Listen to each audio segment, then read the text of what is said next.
Today I am going to take a lecture on empowering practices and settings of community psychology. After I finish my lecture, you will be able to know about empowering practices, learn about empowering and empowered settings.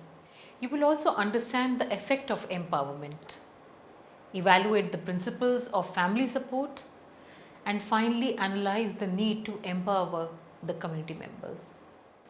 Let me give you an introduction.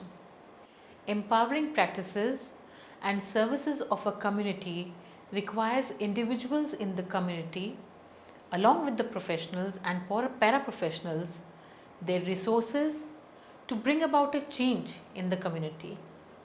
It involves the necessary tools for assessing the situation and making changes in the community setting by empowering the members of the community. These empowered members help each other to deal with the community issues. Community empowerment consists of two concepts: community and empowerment. Communities are groups of people that may or may not be spatially connected, but who share common interests, concerns, or identities. Communities may be local, they may be national, international, or even global in nature, and may have either specific or broad interests. Empowerment, in the broadest sense, is the process by which disadvantaged people work together to increase control over events that determine their lives. The most definitions of empowerment can give the term a positive value, which means that it improves people's circumstances, and embody the notion that it must come from within an individual or group and cannot be given to an individual or group.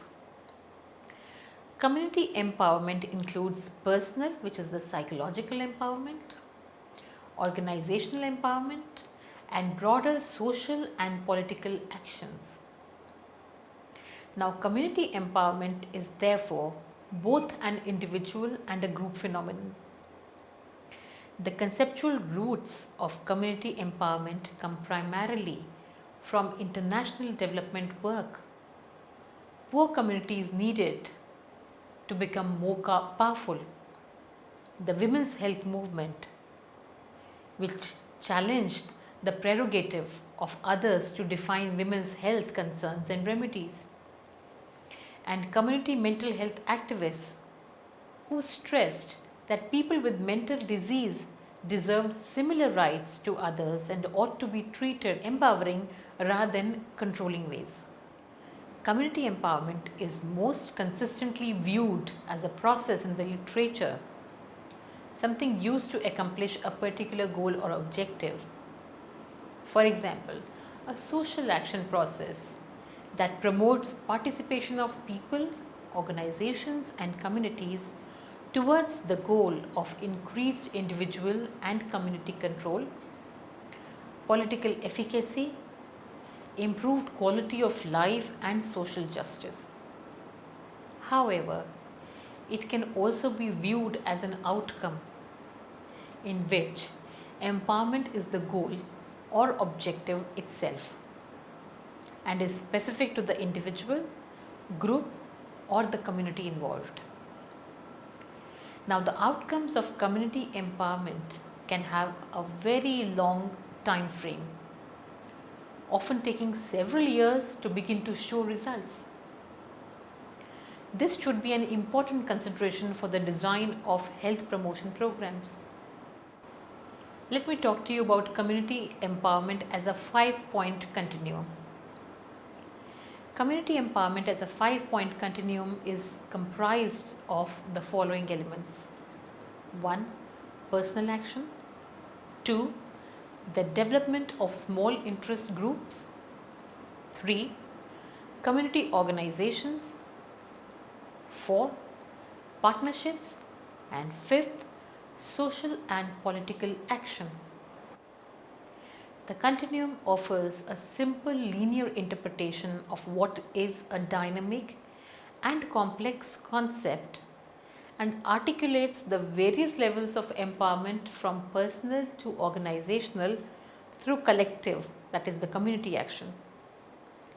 Each point on the continuum can be viewed as an outcome in itself, as well as a progress unto the next point. If not achieved, the outcome is a stasis or even a move back to the preceding point of the continuum. Now, the continuum has been used by health promotion practitioners to explain how community empowerment can be potentially maximized to close the implementation gap as people progress from individuals to collective action. Let's talk about empowering individuals for personal action. The process of community empowerment can begin when persons experience a high degree of relative powerlessness that triggers an emotional response and a personal action. Then, by participating in small interest groups, individual community members are better able to define, analyze, and act on issues of concern. In everyday life, a personal action and subsequent participation in a small group could be triggered by a road traffic accident and the involvement of a local action group for road safety. In health promotion, the basis for personal action and participation is often developed during the planning phase of a program through an identification of needs. It is important that programs use approaches to build a structure as well as a personal way forward towards collective action. If practitioners only focus on the individual, they risk making personal the issue. And if they focus only on the structural issues, they run the risk of neglecting the immediate needs of many people. The next topic is the development of small interest groups. The development of small groups by concerned individuals is the start of collective action. This provides an opportunity for a health promoter to assist individuals to gain skills and is a means of developing stronger social support systems and opportunity networks, interpersonal connectedness, and social cohesion. The role of a practitioner at this point of the continuum is to bring people together in small groups around issues which they do feel are very important to their lives in a manner that is not too controlling. These include self-help groups organized around a specific problem such as bereavement, support groups, Alcoholics Anonymous. Members usually have a shared knowledge and interest in any problem, are participatory and supportive, and often set up and managed by the participants. Community health groups, which usually come together to campaign on a specific issue such as environmental pollution or transport needs of socially excluded groups such as the aged, people are motivated to come together either for reactive or proactive reasons, usually for short-term periods of time, and community development health projects such as neighborhood-based projects set up to address issues of local concern such as poor housing, and with government support and a paid community health worker. It is through the support of small groups that many people find a voice and are able to participate in a more formal way to achieve the community empowerment outcomes. However, the membership of small groups is not homogeneous, and the conflict regarding internal issues does arise, especially during the shift from an inward, that is the self-help, to an outward, which is the social action orientation. Problem assessment can help to resolve conflicts and build capacity when the identification of problems, the solutions to the problems, and actions to resolve the problems are carried out by the community. When these skills do not exist or are weak, the role of a practitioner will be to assist the community to make an assessment of its own problems. Next is, once the issues have been identified, it is the role of the practitioner to help the community to develop a strategy to rank them and then to begin to analyze the prioritized issues. Let me talk about the development of community organizations. While small groups generally focus inwards on the needs of its immediate members, community organizations focus outwards to the broader environment that creates those needs in the first place, or offers the means, which could be the resources or opportunities, to resolving them. Community organization structure include faith and youth groups, community councils, cooperatives and associations. These are the organizational elements in which people come together in order to socialize and also to address their concerns. Community organizations are not only larger than small interest groups, but they have a better established structure, more functional leadership, and the ability to organize their members to mobilize resources. Community organizations are a crucial step for small groups to be able to make the transition to partnerships and later to social and political action. Importantly, individuals can become more critically aware of the broader issues in community organizations, in addition to learning the skills for assessing their immediate problems.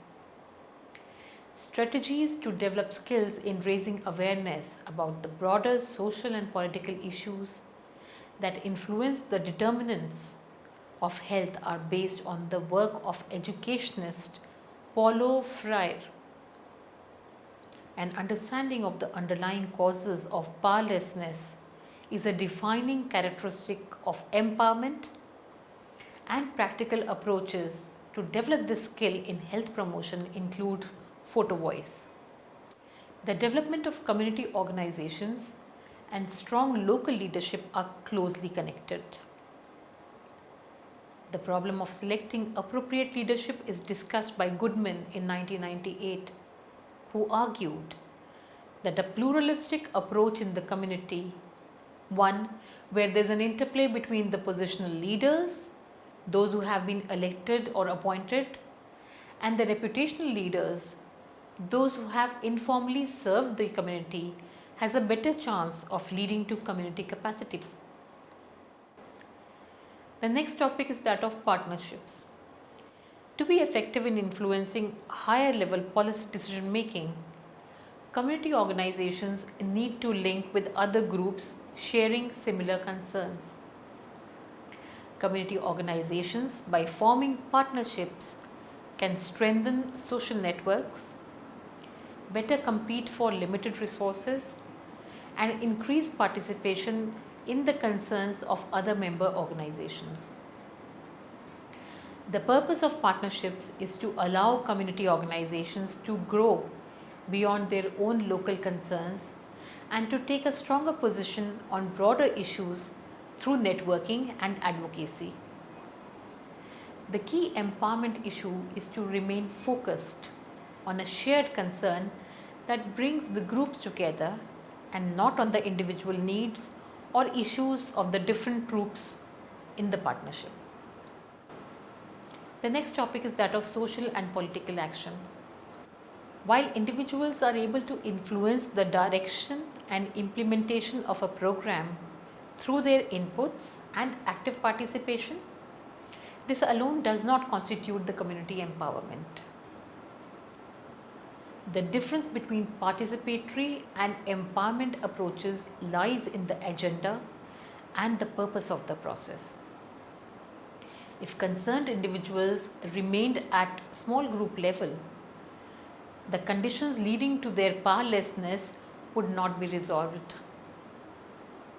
If people only engage in mainstream forms of lobbying through community organizations and partnership development without political action.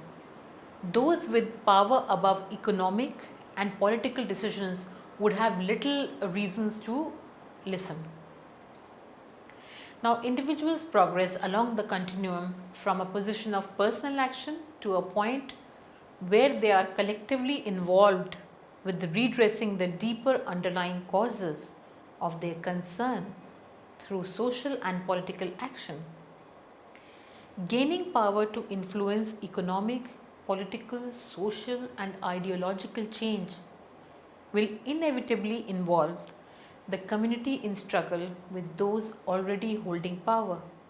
Within a program context, the role of health promoting agency at the request of the community is to build capacity, provide resources, and help others to empower themselves. Let me give you the case of Community Empowerment in Action, which is the Self Employed Women's Association, more famously known as SEWA. SEWA is a trade union of nearly 1 million self employed women in Gujarat, India. Like most self employed vegetable vendors, cart pullers, embroidery workers, these women would live in a poor condition and practice their trade in vulnerable conditions. Frequently harassed by local authorities with no insurance or any other kind of social security, and they're forced to take loans at exploitative rates, these women got organized to increase control over their lives. Vegetable sellers and growers linked together to start their own vegetable shop, cutting out the exploitative middleman to mutual gain. Now, these Seva women started their own bank and solved the problem of access to credit, avoiding the huge interest rates demanded by private loan agents. Collectively organized health insurance is used to pay for health costs, which earlier used to